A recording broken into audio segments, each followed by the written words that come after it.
Yen kudu kepiye carane rawe-rawe rantas malam-malam bakal tak putung Kakang Semar Badranaya.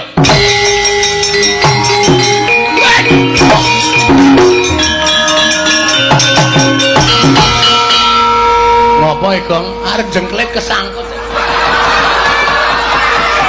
Ha kok dadak kesangkut. Kurang trampil aprei 5 dina. Ayo.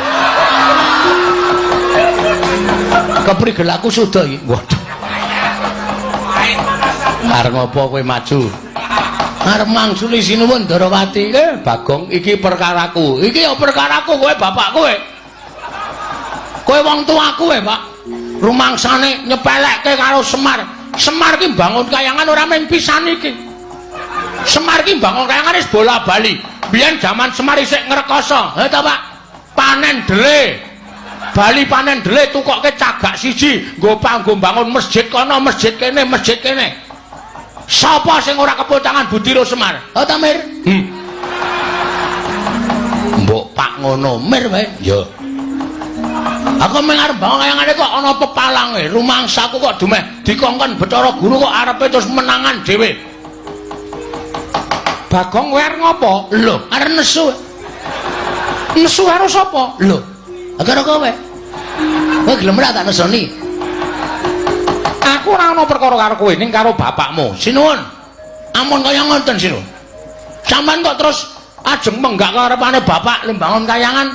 Bapak niki duwe niat apik lho. Wong duwe niat apik kok dibebeda, wong duwe niat apik kok diganggu. Arepe pripun kula nyuwun pangapunten apa ya?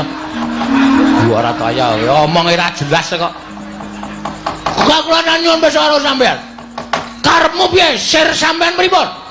Bapakmu kudu leren nggone bangun kayangan. Ora iso, wiwite urung kok leren. Ya Mar ya. Tenang Mar, tak bantu Mar. Wong aku iki karo bapak sayang, bahwa aku tresna karo bapak.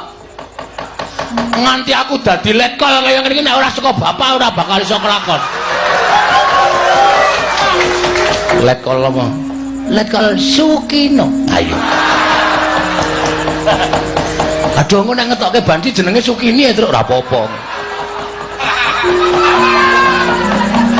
Rumangsane padake ora. Sapa sing ngagro-agro bapak? Aku sing ora trima. Aku sing ora trima pokoke. Nek sinuwun Darawati ajeng kepareng bebeda karepe bapak nek kudune lho. Kudune sampeyan niku kudune niku bijaksana. Kudune sampeyan niku ngenggoni rasa rumangsa. Sampeyan karo bapak niku momong para Pandhawa. Nek Semar duwe gegayuhan, kudune nata Darawati niku nyengkuyung, ora kok malah bebeda. Tor niki lak diku kabecikane negara Ngamarta. Ora diku kabecikane bapak dhewe. Niki ora gegayuhane pribadine bapak. Ning bapak golekke anu dibantu reng golek anu. Kowe kata-kata yo ora apal. Kabagyaning wong liya, kabagyaning wong liya. Sing bapak dhewe wani ajar-ajar ya, Pak. Demi masyarakat Karang Kadempel lan negara Ngamarta. Lah kok sampeyan sing rumangsa dadi pujangganing para Pandhawa kok malah menggak karepe bapak ming perkara sampeyan manut karo Bathara Guru. Aku ngerti silsilahe. Kresna iki sapa? Kresna iki sing Sang Hyang Bathara Wisnu. Wisnu iki sapa? Wisnu anake Bathara Guru. Mula anak kudu manut karo bapak. Ning aku salah. Ora sak teruse wong tuwa ki bener. Ngono? Hei. Ja omong kok meneng wae ta iki? Nek bapakne akon bab sing ora apik, anak ki ngelekke, ngono lho. Dielekke, Pak, ngene iki ora apik. Ngene iki apike ngene, ngono. Ora kok ming sendika, Pak. Anak bangun miturut dawuh bapakne, lek aku ngeleh colongke telo, mangkat. Aku salah. Kok ngono kok? Semar bangun kayangan kok dumeh dikon karo bapakne Bathara Guru kok. Wisnu, Semar dipenggal aja bangun kayangan, mergo ngembari marang kayangan Suralaya. Bapak ki ora arep gawe papan sing magrong ki ora. Ning bangun moral, jiwa, pri kemanusiaaning para masyarakat Ngamarta. Pri kemanusiaan iki apa, Gong? Hah? Pri kemanusiaan iki apa? Ya ming manungsa ketemu peri. Kowe iso omong ra iso ngandhake kok. Moral PMP. Waduh. PMP iki pendidikan moral Pancasila. Wis ra ono nang atine masyarakat, mula arep ditukulke meneh karo bapak. Aku kowe kok nyarusiku. Nek kowe arep mepalangi karepe bapak, ora masalah, ora masalah. Ratu Ndorowati, ora masalah. Lho, kowe malah ora basa karo aku. Ha tak basanono wong sampean pakartine elek kok. Aku wegah basane wong elek. Lho yen ngono kowe wani karo Kresna. Lho. Aja kok sampean. Dewa mudhun wae aku ora wedi. Kowe omongan cangkeme sing apik. Kowe nek ana dewa medhun tenan. Mbok sing apik lambene truk. Aku wani tenan ora? Ora Aku dadak nyebut ora. Ya wis kudu dewa. Lho. Omong kok mulak-malik. Yen pokoke masa memarang aku, tetep aku ora trima.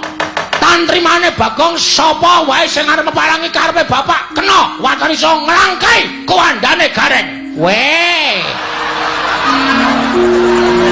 Aku ngapa?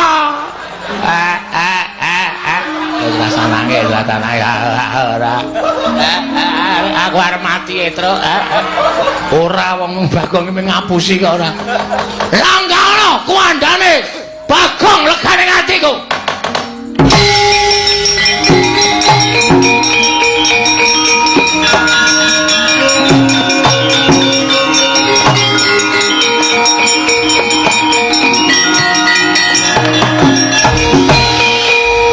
Non ngguku karepe dhewe panungsmaning jajalanat kowe wani gendak sikara kowe wani nyuwara elek karo Kanjeng Prabu Ndorowati kowe nyawang ora aku sapa lho iki piye ta iki sone iki nek dapukane ra apal takon sutradarane kok takon aku sapa lah kowe iki sencaki wong kok ora ngerti karo dapukane aku sapa Senopati Ndorowati. Sapa sing wani karo Koko Prabu Ndorowati tandhinge Setyaki. Yen ngono kowe wani karo Setyaki. Nun sewu nggih Mas. Ratu Gustimu wis tak tantang apa meneh ming sak ngisore. Kowe iki Senopati, kowe iki sak ngisore ratu. Ha jelas wedi aku. Lho iki jelas wani aku ora ana wedine Bagonge ora ati karo sapa. Yen ngono wani harus Setyaki sing tak medeni apamu metu njaba piye metu njaba gong tak tutuk sirahmu kowe iki peresmian masjid ora tremongan cangkeme aku kan metu njaba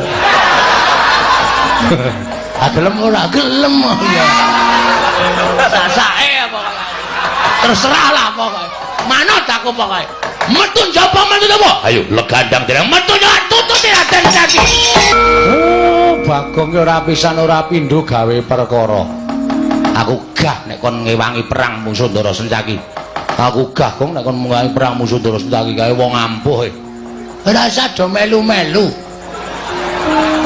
tak lakonane dhewe kowe kalah sing ngomong sapa Pak Giri Lusi jalma tan kena kinira